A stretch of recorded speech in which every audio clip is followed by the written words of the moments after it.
윤석열 정부가 경제에 대해서 굉장히 무식하고 뭐 아는 것도 없고 이런데 그러다 보니 제가 어제 이 영상을 올렸죠. 윤석열의 멍청한 금리나 물가 폭탄, 서민경제 박살 확정이다. 이런 썸네일로 멍청한 표정을 짓고 있는 윤석열 사진으로 이걸 올렸는데 댓글이 있었습니다. 어떤 댓글이 있었냐? 금리를 내리고 있는 게 잘못됐다는 건가요? 자영업자들, 개인적으로 부채 없는 사람들이 없는데. 자, 제가 영상에서 어느 정도 설명을 했지만 이게 먹힌다는 겁니다. 대출 있는 사람들이 많죠. 빚 없는 사람이 있습니까? 그러니까 금리 올리면 대출이자 많이 나가니까 이것 때문에 서민들 힘들어지는데 이걸 왜 비판을 하느냐? 이런 거죠. 여기에 대한 AS 들어갑니다. AS. 자, 지금 대한민국과 미국의 기준금리입니다. 한국이 3.5, 미국이 4.75예요. 자, 근데 미국이 우리보다 센 나라잖아요. 경제도 세고 군사력도 세고 뭐 비교가 안 되죠. 근데 미국이 우리나라보다 금리가 높아요. 1.25%나 높습니다. 이게 무엇을 의미하느냐? 외화가 빠져나간다는 걸 의미하죠. 외화가 빠져나가면 어떻게 될까요? 환율이 치솟습니다. 자, 우리가 얼마 전에 1,400원대까지 환율이 올랐고 1,500원대까지 간다 이런 얘기가 있었죠.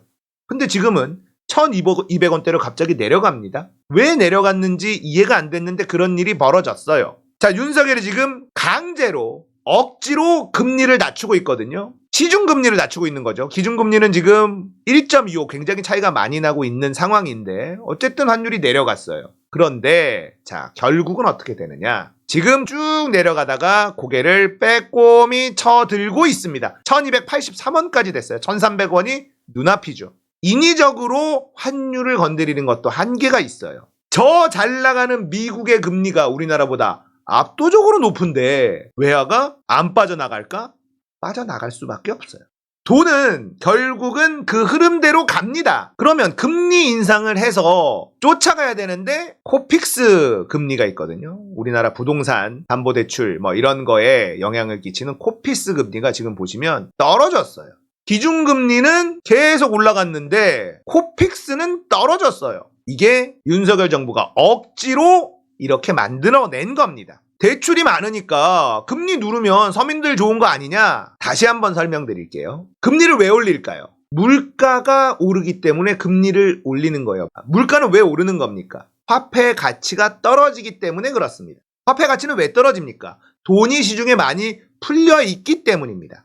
자, 노란색이 근원 물가예요. 파란색이 소비자 물가, 요게 생활 물가예요. 자, 소비자 물가와 생활 물가는 꺾어졌습니다. 내려간 적이 있어요. 금리를 올리면서 물가 상승률이 이제 좀 떨어지는구나 이렇게 됐는데 밑에 보시면 근원 물가를 보시면 한 번도 아래로 꺾인 적이 없습니다. 이 얘기는 뭘 의미하냐면 정부의 정책으로 근원 물가는 영향을 받은 적이 없다는 거예요. 자, 그러면 근원 물가라는 게 뭐냐? 계절이나 외부 요인에 많이 흔들리는 농산물 같은 거나 석유 제품 같은 거를 제외한 물가 지표예요. 결국 여기서 떨어진 건요, 에너지 가격이 안정이 되면서 물가가 일시적으로 떨어진 거지 우리가 금리 인상을 제때 잘 해서 떨어진 게 아니라는 걸 근원 물가 지표를 보고 확인할 수가 있습니다. 자, 이건 무슨 얘기예요? 돈이 풀린 게 제대로 회수가 안 되고 있다는 뜻입니다. 돈을 제대로 회수를 하려면 대출 금리를 올리고 예금 금리도 올려야지 돼요. 돈 많은 사람들은 예금을 하게 만들고 대출 받은 사람들은 빚을 갚게 만들고 이렇게 만들어야 되는 거예요. 그러면 어떤 일이 벌어집니까? 쓸 돈을 빚 갚는 데 쓰거나 쓸 돈을 저축하는 데 쓰면 경기가 침체가 되겠죠. 자, 그러면 경기 침체가 오면서 물가가 잡히게 되는 거예요.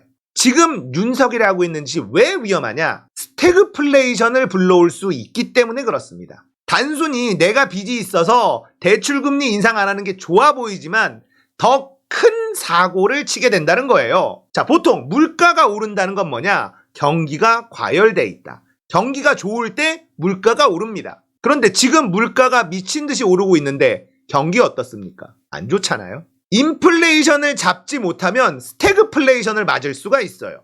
스태그플레이션은 물가도 오르는데 경기는 침체하는 거예요. 상식에서 벗어난 일이 벌어지는 게 스태그플레이션입니다. 자, 디플레이션은 경기가 침체돼서 물가도 떨어지는 거예요. 일본이 대표적인 디플레이션 국가였습니다. 자, 그런데 지금 제때 금리를 올려서 풀린 돈을 회수하지 못하면 물가는 오르는데 경기가 침체되는 스태그플레이션을 맞을 수가 있고요. 스태그플레이션에 딱 들어서게 되면 잡기가 인플레이션이나 디플레이션보다 훨씬 어렵습니다. 단순히 자영업자들이 가지고 있는 이자가 늘어나는 수준이 아니에요. 나라가 박살나게 되고 진짜 잃어버린 10년, 20년 갈 수 있다는 겁니다. 그래서 인위적으로 시중금리를 낮추고 있는 윤석열의 행동이 매우 위험하다는 거예요. 돈을 회수해서 물가를 확실히 잡아야 됩니다. 그런데 시중금리를 낮추면 돈이 회수가 안 될 거 아닙니까? 그러면 물가가 잡힐까요? 당연히 안 잡히죠. 자, 거기다가 윤석열 정부가 하고 있는 게 뭡니까? 공공요금을 미친 듯이 올리고 있어요. 그러면서 금리도 안 올리고 있어요. 환장하는 거죠. 물가가 폭등할 수밖에 없어요. 자, 지금 위험한 게, 자, 지금 환율 보세요. 심상치 않습니다. 고개 빼꼼 들고 있어요. 1,300원, 1,400원 돌파하면 다시 에너지 수입 물가가 올라갈 수밖에 없고 난리 나는 겁니다. 돈은 회수를 안 하는데 물가는 폭등을 해요. 경기가 침체되고 있어요. 답도 없는 대한민국 경제 상황을 윤석열이 만들고 있다는 거예요.